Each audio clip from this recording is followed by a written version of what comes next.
Você já parou pra pensar um pouco na vida? O porquê que as coisas têm que ser assim? Já parou um pouco pra pensar o porquê que as coisas são imperfeitas? O porquê que as pessoas são imperfeitas? O porquê que o mundo é como é? Muitas pessoas pensam várias coisas sobre isso. E muitos acabam virando ateus por causa disso. E não creem na existência de uma divindade. E numa existência de um criador, de um designer inteligente que desenhou, que projetou, que fez todas as coisas existentes. Porque elas não conseguem achar lógica na vida. Você já se sentiu assim? Você já parou pra pensar sobre a lógica da existência humana? Você já parou pra analisar o porquê que as coisas são assim? Más, imperfeitas, odiosas. Existem problemas, existem crimes, existem várias coisas que estão acontecendo de ruim no mundo. Qual é o sentido da vida? Já parou pra pensar por que todas as pedras do mundo são irregulares? Por que não há nada no mundo perfeito? Por que ou é muito frio, ou é muito quente, ou é muito úmido, ou é muito seco, ou o clima não está perfeito em sua totalidade, 100%? Já parou pra pensar em todas as imperfeições da vida? Por quê? Por que tem que ser assim? Já parou pra pensar nisso? Por que a vida é assim? Por que essas coisas ruins acontecem todos os dias? Fome. Por que mais de 1 bilhão de pessoas passam fome no mundo? Por que mais de 8.500 crianças morrem de fome no mundo por dia? Por quê?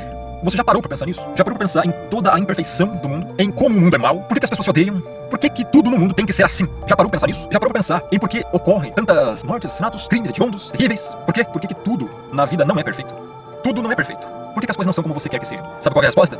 A resposta é porque somente uma pessoa, um ser, a fonte de toda a vida, só ele é perfeito, o Criador. Por isso que, se você visse algo que não é o Criador, o Pai Altíssimo, a divindade suprema, os quais a maioria das pessoas chama de Deus, né? Se você visse algo igual a ele, ou seja, tão perfeito quanto ele, isso significaria que ele não é único. E a Escritura diz que ele é único.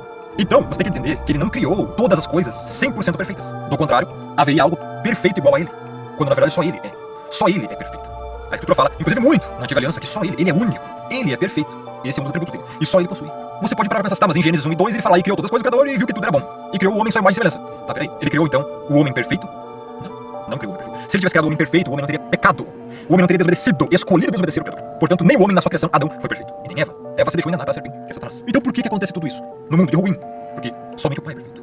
E outra, também porque ele não quis criar o ser humano perfeito. Se o ser humano fosse perfeito, inclusive antes do pecado, ele seria igual ao Criador.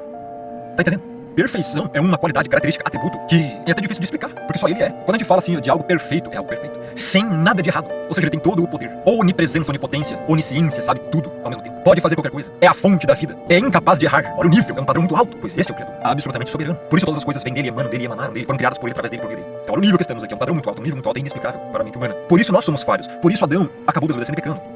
Por isso o mundo hoje está como está, porque em Gênesis 1, Gênesis 2, o Criador ele fez toda a obra da criação, viu o Criador que tudo o que ele tinha feito era bom. Era bom. Ser bom é uma coisa, perfeito é outra. Não confunda. Aí, em Gênesis 3, o homem acaba pecando. Interessante que quem que colocou lá a árvore do conhecimento do bem e do mal para o ser humano, né? Acabar desobedecendo e pecando.